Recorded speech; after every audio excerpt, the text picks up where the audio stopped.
আজকে আমরা কোষে দেখি 2-এর 19 নম্বর অঙ্ক থেকে কোষে দেখাচ্ছি। ঠিক আছে, 19 নম্বর অঙ্কটা কি বলেছে? রহমত চাচা একটি বাড়ি তৈরি করার জন্য বার্ষিক 12% সরল সুদের হারে 2,40,000 টাকা ব্যাংক থেকে ধার নেয়। ধার নেবার 1 বছর পর তিনি বাড়িটি প্রতি মাসে 5,200 টাকা করে ভাড়া দেন। ধার নেবার কত বছর পরে তিনি বাড়ি ভাড়ার আয় থেকে ব্যাংকের টাকা সুদসহ শোধ করবেন তা হিসাব করি। তাহলে দেখো, আমরা কি জানি? আমরা জানি না কি কত বছরে তিনি শোধ করবেন। ধরে নিই এক্স বছরে তিনি শোধ করবেন। ঠিক আছে, তাহলে কি লিখতে পারি? পি আমাদের এখানে জানা আছে 2,40,000 টাকা। আই ইন্টারেস্ট রেট হচ্ছে আর হচ্ছে তাহলে 12%। আর বলেছে আর ধরি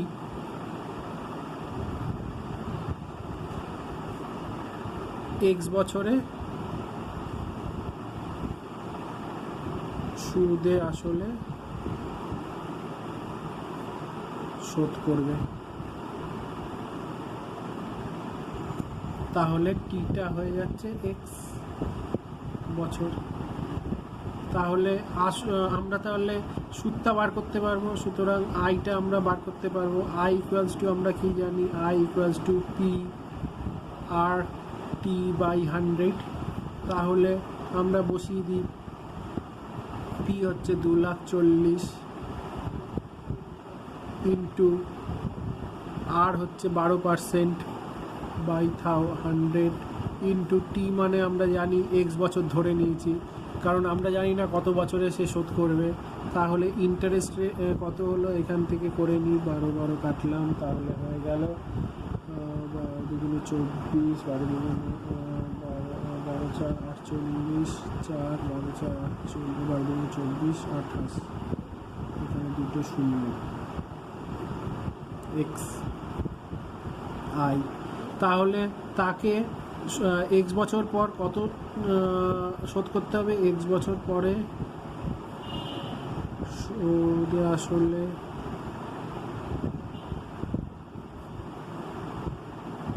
শোধ করবে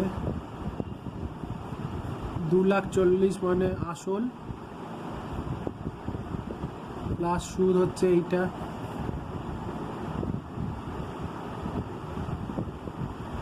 এক্স টাকা। ঠিক আছে, এত টাকা। এবার বলেছে দেখো, এখানেই মেন ট্রিক্সটা লুকিয়ে রয়েছে। এখানে বলেছে বাড়ি ধার নেবার পর 1 বছর ধার নেবার 1 বছর পর তিনি বাড়িটি প্রতি মাসে 5,200 টাকা করে ভাড়া দেন। তাহলে আমরা জানি কত বছরে তিনি শোধ করবেন? এক্স বছরে। আর ভাড়া দিয়েছে তার 1 বছর পর থেকে, তৈরি আবার 1 বছর পর থেকে। তার মানে এক্স বছরে যদি শোধ করেন তাহলে এক্স মাইনাস 1 বছরে তাকে ওই টাকাটা তুলতে হবে, মানে এই টাকাটা পুরোটা তুলতে হবে। আর আমরা কত টাকা করে বাড়ি ভাড়া প্রত্যেক মাসে পান? তাহলে আমরা লিখি বাড়ি ভাড়া, তোমাকে পুরো লিখিয়ে এরকমভাবে অঙ্কটাকে বুঝিয়ে করাতে হবে। 1 বছর পর থেকে দেন, তাহলে এক্স মাইনাস 1 বছরে বাড়ি ভাড়া বাবদ তার আয় হবে কত টাকা আয় হবে? দেখো 5,200 টাকা করে প্রত্যেক মাসে পাচ্ছে ইন্টু বছরে। তাহলে এইটা 5,200 টাকা 1 মাসে, তাহলে বছরে হিসাব করলে ইন্টু 12 ইন্টু সে কত বছরে শোধ করবে? এক্স মাইনাস 1 বছরে। তাহলে এই টাকাটা হচ্ছে তাহলে তার কত হলো? তাহলে ইন্টু করো এত টাকা। আমরা আরও ছোট করে নিই এটাকে, তাহলে 12 5 60 0 0 12 দুগুণে 24, 2 12 5 60, এক্স মাইনাস 1 টাকা ইকুয়ালস টু 6200 এক্স মাইনাস 6200 400 এই টাকা। তাহলে দেখো এক্স মাইনাস বছরে বাড়ি ভাবত তার এত টাকা আয় হয়, এই আয়টাই সমান সমান হচ্ছে এই টাকাটা, কারণ তার এক্স বছরের সুদে আসলে তাকে শোধ করতে হবে। আবার প্রশ্নে বলে দিয়েছে কি তার ধার নেওয়ার 1 বছর পর থেকে তিনি প্রতি মাসে 5200 টাকা করে ভাড়া দেন, এবং ধার নেওয়ার কত বছর পরে তিনি বাড়ি ভাড়া আয় থেকে ব্যাংকের টাকা সুদসহ শোধ করবেন। তাহলে ব্যাংকে তিনি বাড়ি ভাড়া বাবদ x-1 বছরে এত টাকা পান, এই টাকাটাই সে সুদ আসলে তো শোধ করবে। আমাদের সুদ আসল সহ কত হচ্ছে এক্স বছরে এত টাকা। তাহলে আমরা প্রশ্নানুসারে কি লিখতে পারি, পরের পাতায় আমরা চলে যাই।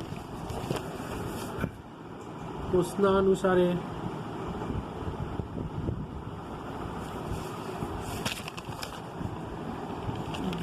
$2,40,000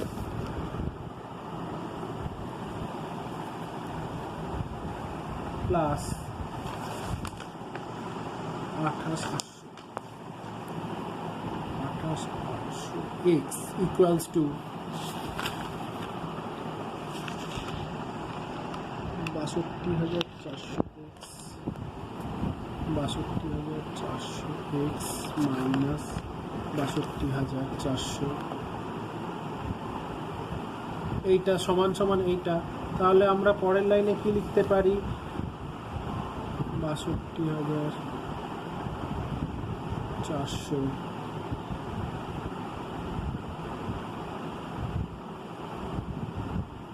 x minus 28,800 x equals to 2,40,000 minus minus minus minus 62,400। এদিকে আমরা একটু ভুল করে দিয়েছি, এটা এদিকে নিয়ে গেলাম বলে মাইনাস হবে, এইটা প্লাস।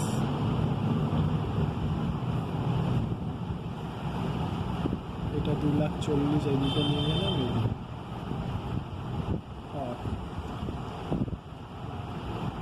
তাহলে হয়ে গেল এখান থেকে মাইনাস 3,3,0,0,0,4,8,6 থেকে হয়ে গেল 3 থেকে 3 x ইকুয়ালস টু মাইনাস 0,0,0,0,4,4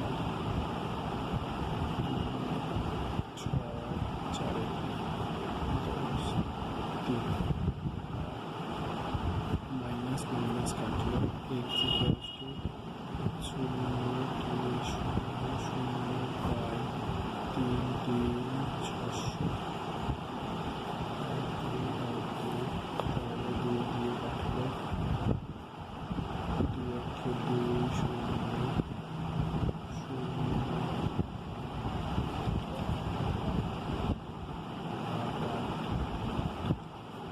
2 দিয়ে কাটলো, 3 দিয়ে কাটলো, 3,3,3,3,6, তাহলে 2 দিয়ে কাটলে হয়ে গেল 5,10, 2 দিয়ে কাটো, 2 দিয়ে কাটলে হয়ে গেল 5, 6,12, 2 দিয়ে 5 দিয়ে 10, 4।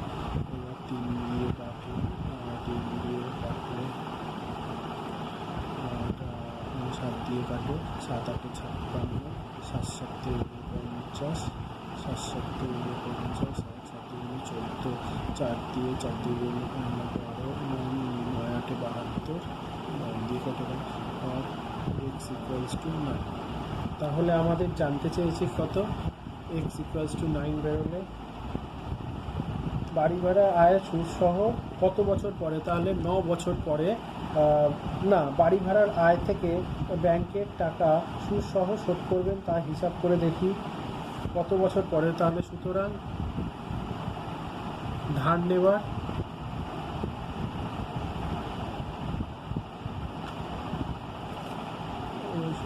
ধার নেওয়ার 9 বছর পরে রহমত চাচা সুদ আসলে সমস্ত টাকা শোধ করবে। এইটাই হচ্ছে অ্যান্সার। ঠিক আছে, এবার 20 নম্বর অঙ্কটাতে চলে যায়। 20 নম্বর অঙ্কটাতে আমাদের বলেছে রথিনবাবু তার 2 মেয়ের প্রত্যেকের জন্য ব্যাংকে এমনভাবে টাকা জমা রাখেন যাতে প্রত্যেক মেয়ের বয়স যখন 18 বছর হবে তখন প্রত্যেক মেয়ে 1,20,000 টাকা করে পাবে।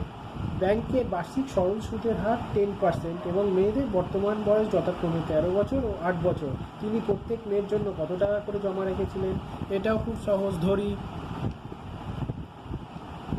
প্রথম মেয়ের জন্য X টাকা জমা রেখেছেন। তাহলে আমরা কি করতে পারি? সুতরাং আমরা জানি কি I = PRT/100। তাহলে I আমরা কি জানবো? I আমরা জানি 1,20,000। না, এখানে রতিনবাবু কখন মেয়ে এত টাকা করে পাবে? তাহলে I = আমরা কি জানি? I = P জানি আমরা কত? X। আর আমাদের বলে দিয়েছে 10% করে সুদের হার। আর টি বলে দিয়েছে, দেখো প্রথম মেয়ের বয়স বলে দিয়েছে 13 বছর আর 18 বছর পর পাবে। তাহলে 18 - 13/100 তাহলে কত হয়ে যাবে? 10x × 5/100। আমরা একটু ছোট করে নিলাম 5 দিয়ে, এটাকে কেটে নিলাম 2। তাহলে I = হয়ে গেল x/2। আবার কি জানি? সুতরাং সুদে আসলে হবে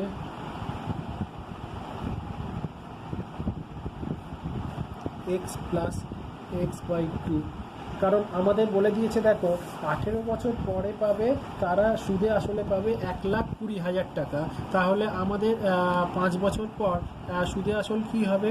x + x/2x মানে হচ্ছে 2x + x/2 = 3x/2 টাকা। সুতরাং প্রশ্নানুসারে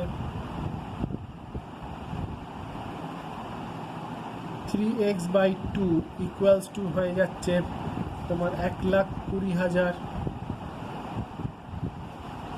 और 3x = 1,20,000 × 2 और x = 1,20,000 × 2/3। তাহলে 3 × 4 = 12, 0, 1, 2, 3। তাহলে এখানে 80,000 টাকা।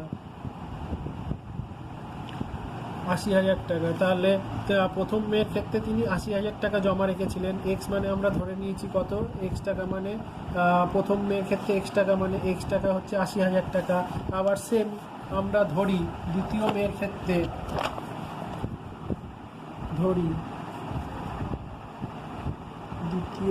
ক্ষেত্রে,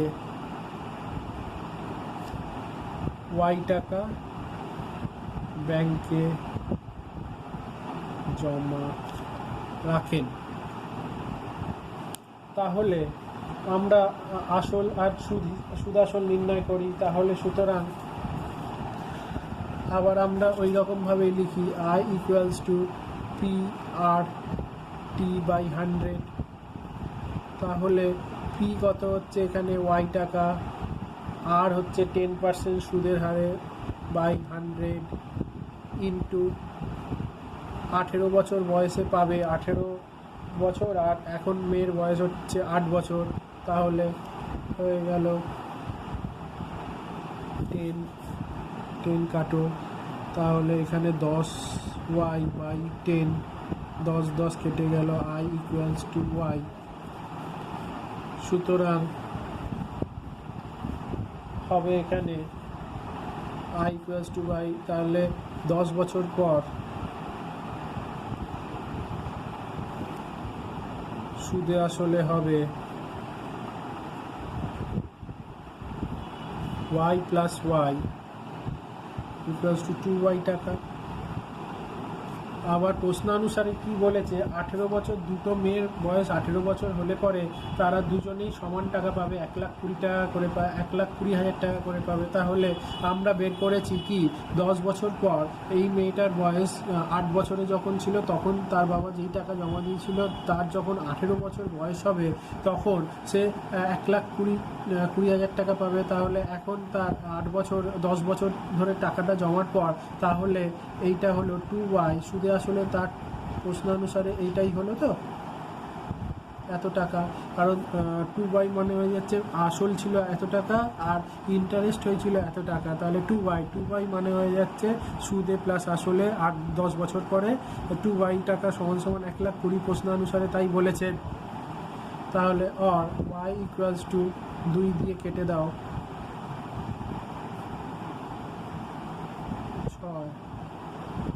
60,000 টাকা, অর y ইকুয়ালস টু 60,000 টাকা। তাহলে দেখো প্রথম মেয়ের ক্ষেত্রে সে 80,000 টাকা রেখেছিল এবং দ্বিতীয় মেয়ের ক্ষেত্রে 60,000 টাকা রেখেছিল।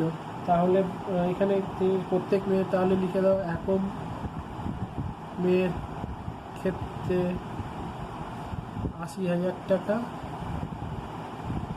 এবং দ্বিতীয় মেয়ের ক্ষেত্রে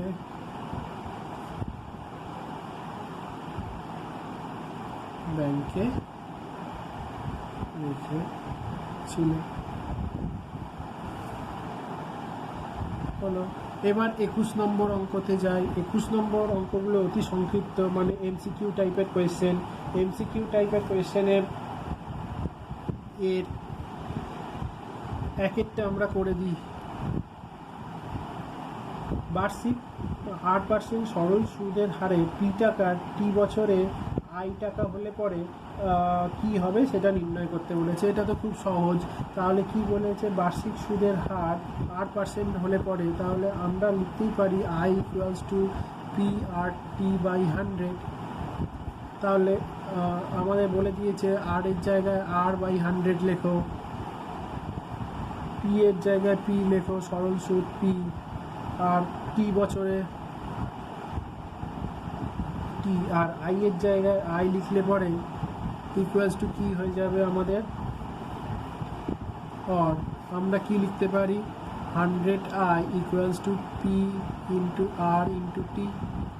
তাহলে এখানে কোনটা হবে, এখানে হবে তোমার আই এর সি এরটা, এর সি, অ্যান্সারটা রাইট হবে।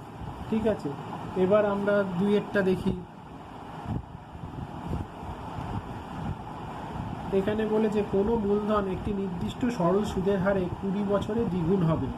তাহলে বলেছে 20 বছরের দ্বিগুণ, মানে 20 বছরের দ্বিগুণ মানে হলে যদি আমি পি টাকা রাখি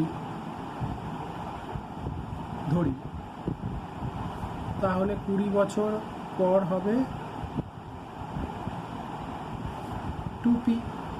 তাহলে আমার এখানে 2p হচ্ছে, 2p মানে সুদে আসলে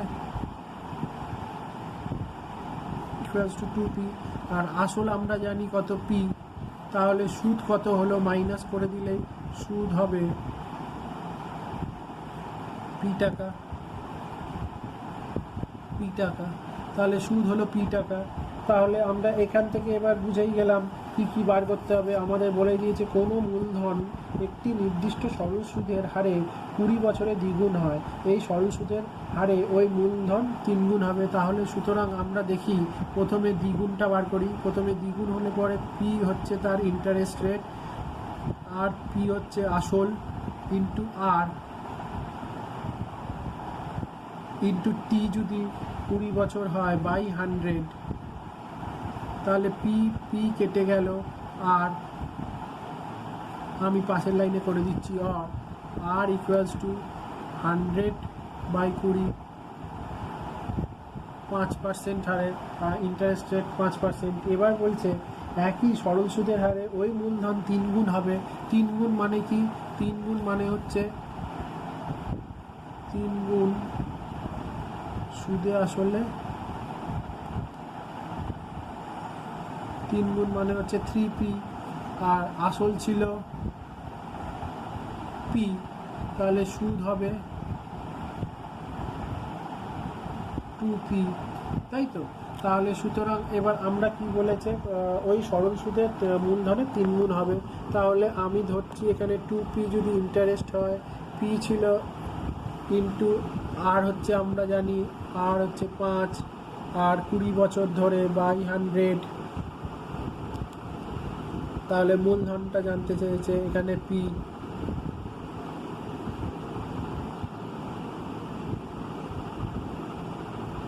0, 5 দুগুণে 10, 2 কেটে গেল,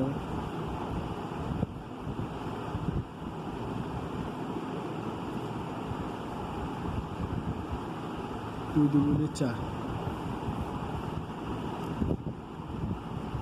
আচ্ছা, আমি এখানে একটু ভুল করে দিয়েছি, এখানে আমাকে সুদের সময় জানতে চেয়েছে, কত বছরে তার দ্বিগুণটা হবে, মানে 3 গুণ হবে। তাই জন্য আমার এখানে ভুল হয়ে গেছে, আমি 20 বছরটা ধরে নিয়েছি আগের অঙ্কটা দেখে। এখানে আমি শুধু টি ধরবো, মানে টি সময় সে,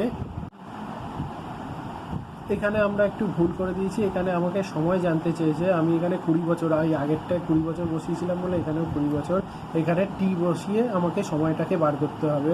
সুতরাং আমি পরের লাইনে করছি না, আমি এইখানটা কেটে দিয়ে এখানেই করছি। 2p equals to p into 5 t by 100, or p কেটে গেল। তাহলে t ইকুয়ালস টু আমরা লিখতে পারি 200 বাই p, 5 দুগুণে 10, 20। তাহলে t ইকুয়ালস টু 40 বছর। তাহলে এখানে কোনটা হবে, সি এরটা, এখানে অ্যান্সার সিটা হবে, অ্যান্সার এটা। ঠিক আছে, এবার আমরা চলে যাচ্ছি 21-এর 5-এরটায়। দেখি 5-এরটা কি বলেছে। বার্ষিক 8% সরল সুদের হারে কোনো মূলধনের n বছরের মোট সুদ হয় PNR বাই 25 টাকা হলে মূলধনের পরিমাণ কত ছিল? তাহলে আমরা ধরি মূলধন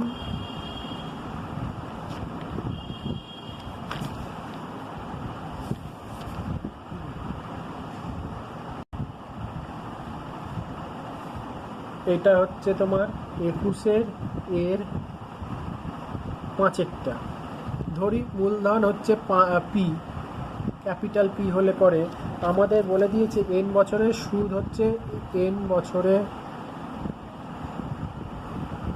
সুদ small P N R by 25। তাহলে আমরা কি জানি, আমরা জানি P I equals to P R T by 100। তাহলে আমাদের এনটা বলে দিয়েছে, পি আমরা পি ধরে নিয়েছি, আর এর মানও বলে দিয়েছে, আর টিটাও বলে দিয়েছে। আমরা সেই অনুযায়ী বসিয়ে নিই, আই এর জায়গায় P N R by 25, P capital P into R বলে দিয়েছে আর, ইন্টু এন বছর বলে দিয়েছে বাই 100, और PNR into 100 by 25 into R into N equals to P। এখানে n কাটলো, আর কাটলো, 25 4 100, और তাহলে হলো P equals to 4P। তাহলে এখানে পি এর 4-এর বি এরটাই ঠিক অ্যান্সার, এইটা হচ্ছে অ্যান্সার হলো। তারপরে হলো বি এরটা তোমরা সবই পারবে, নিচের বিবৃতিগুলি সত্য না মিথ্যে এটা শুধু বলে দিয়েছে, এটা তোমরা নিজেরাই চেষ্টা করে নিলে পারবে। এইগুলো খুবই সহজ অঙ্ক আছে। আমি 22-এর অঙ্কটা, 3-এর অঙ্কটা করছি। 22-এর 3, 22-এর 3। তাহলে 21-এর সি, 3-এরটা আমি করে দিচ্ছি। 3-এরটা তোমরা সবগুলোই পারবে তোমরা। এখানে বলেছে 1 বছরে সুদ ও আসলের অনুপাত, 1 বছরে সুদ ও আসলের অনুপাত 8:9। তাহলে আমরা কি জানি, সুদ আসলের অনুপাত যদি 8x বাই 9x করলাম, আমি x ধরে নিলাম, তাহলে সুদ ও আসলের অনুপাত যদি এইটা হয়, তাহলে আসল যদি এইটা হয়, সুদ যদি এইটা হয়, তাহলে সুদ হবে কি? সুদ হবে 9x minus 8x equals to x। ঠিক আছে, তাহলে আমরা এখানে কি জানতে চেয়েছে? তাহলে বার্ষিক সরল সুদের হার নির্ণয় করতে বলেছে। তাহলে সুদ আমরা পেয়ে গেলাম, তাহলে আমরা সুদের হারটা বার করতে পারি। তাহলে সুদের হার আমরা কি জানি? সুদের হার 8 যদি ধরে নিই, তাহলে 100 ইন্টু এক্স করে দাও, ইন্টু 8x ইন্টু বার্ষিক বলেছে, আর টি এর মান বার্ষিক, তাহলে এইটা থেকে এইটা হয়ে গেল। তাহলে 4 দুগুণে 8, 25 4 100, তাহলে হয়ে যাচ্ছে 25/2, মানে হয়ে যাচ্ছে 12 দুগুণে 24, 0 1 2। তাহলে আর ইকুয়ালস টু 12.1/2%। তাহলে এখানে সুদের হার হবে এত পার্সেন্ট, বার্ষিক সুদের হার এত পার্সেন্ট। ঠিক আছে, এবার আমরা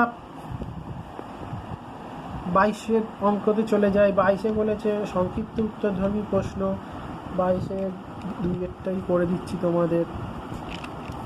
22-এর 2 বলে দিয়েছে, দেখো, বার্ষিক সরল সুদের হার 4% থেকে 3.34% হওয়ায় অমলবাবুর বার্ষিক আয় 60 টাকা কম হয়ে গেল। তাহলে আমরা কি জানি? আমরা জানি, ধরি মূল টাকা আসল x টাকা হলে 4% হারে তার ইন্টারেস্ট হবে, সুদ হবে I ইকুয়ালস টু পি হচ্ছে x টাকা, আর হচ্ছে ইন্টু 1, তাহলে হচ্ছে 4x/100 বা 25x/25। এইটা হলো। তাহলে 4% সুদের হারে 1 বছরের সুদ হচ্ছে এইটা। আবার বলেছে, দেখো, 3.34 হওয়ায় অমলবাবুর বার্ষিক আয় 60 টাকা কম। তাহলে 3.34% হারে সুদ হলে সুদ হবে I ইকুয়ালস টু x, মানে 4 3 12, 12 3 15 4 ইন্টু 1 বছর, 15 4 মানে 4টা নিচে আসবে, ইন্টু 100 হলো,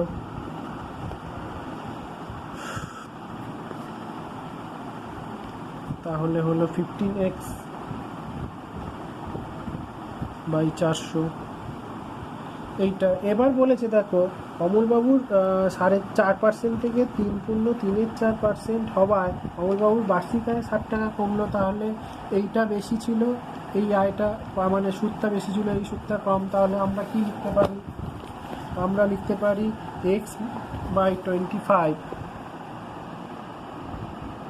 মাইনাস 15x/400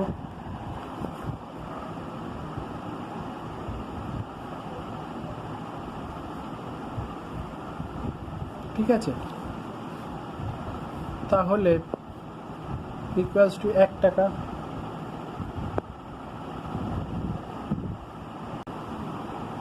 ষাট টাকা লিখে দিয়েছিলাম, এখানে 60 হবে। তাহলে হলো 25 16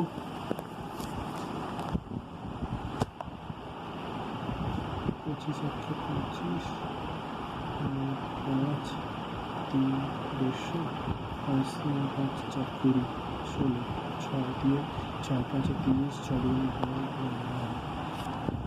और 425 16x minus 15x equals to 60 और x इक्वल्स टू 60 इंटू 400 তাহলে x ইকুয়ালস টু 24 6 4 24 1 2 3 24,000 টাকা। x ইকুয়ালস টু 24,000 টাকা। তাহলে আমাদের কি জানতে চাইছে এখানে? অমলবাবু মূলধন নির্ণয় করো। অমলবাবু 24,000 টাকা রেখেছিল। এবার আমরা চলে যাব 3-এর অঙ্কটাতে। 3-এর অঙ্কটা কি বলেছে? শতকরা বার্ষিক সরল সুদের হার কত হলে কোনো টাকার 4 বছরের সুদ আসলে 8/25 হবে তা নির্ণয় করো।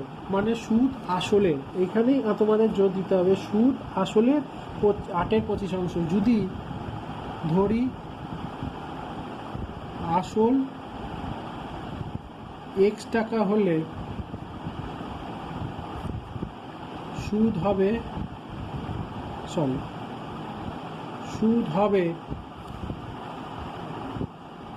আসলের 8/25। তাহলে হচ্ছে 8x, আমি 8x ধরেছি যখন, তাহলে 8x/25 টাকা, তাই তো? যদি আসল হয় x টাকা আর আমাকে বলে দিয়েছে সুদ হবে আসলের 8/25, তাহলে এই টাকাটা হবে। আর আমাকে তাহলে সব কিছুই বেরিয়ে গেল, তা নির্ণয় করো। তাহলে শতকরা বার্ষিক সুদের হার কত নির্ণয় করতে হবে? তাহলে আই আমরা জানি, আই মানে এইটা x। সুদের হার আমাকে জানতে চেয়েছে, সুদের হার আমি জানি, ধরে নিই আর 4 বছর বাই 100, ঠিক আছে? তাহলে দেখো x কেটে গেল और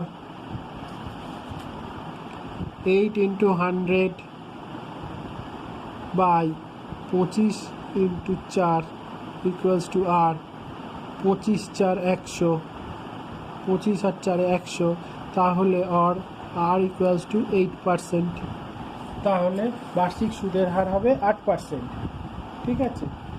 এই রকমভাবে 4-এর অঙ্কটাও ওই একই রকমভাবে নির্ণয় করতে হবে। সুদ আসলে 2/5 বলে দিয়েছে, তাহলে x-এর 2/5 করবে, তাহলেই বেরিয়ে যাবে এই অঙ্কটা। 5-এর অঙ্কটা কি বলেছে দেখি।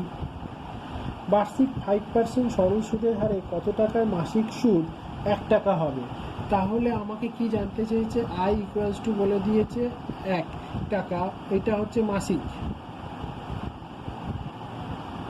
সুদ। তাহলে আমি বছরেরটা বার করতে পারি। আই ইকুয়ালস টু 1 ইন্টু 12, এইটা হবে বছরের সুদ, ঠিক আছে? তাহলে দেখো বার্ষিক 5% সরল সুদের হারে কত টাকার মাসিক সুদ 1 টাকা হবে? তাহলে আমাকে বলেই দিয়েছে 1 ইন্টু 12 ইকুয়ালস টু বার্ষিক কত সরল সুদ। তাহলে পি আমাকে জানি না, আর 5% বলে দিয়েছে বাই 100 ইন্টু 1 বছরে और 12 इंटू 100, 5 दुगुने 10 20 इक्वल्स टू पी और पी इक्वल्स टू 12 240 টাকা। 240 টাকায় 5% সুদে মাসিক হবে 1 টাকা করে মাসিক সুদ হবে। এটাই হলো অ্যান্সার। অঙ্ক শেষ হয়ে গেল। সুতরাং আমার এই চ্যাপ্টার অঙ্ক 2-এর চ্যাপ্টারটা শেষ করে দিলাম। যদি তোমাদের ভালো লেগে থাকে তাহলে অবশ্যই সাবস্ক্রাইব, লাইক আর শেয়ার করতে ভুলো না বন্ধুরা। এবার পরের ভিডিওটার জন্য তোমরা অপেক্ষা করো, আমি খুব তাড়াতাড়ি পরের ভিডিওটা তোমাদের জন্য করে দেবো।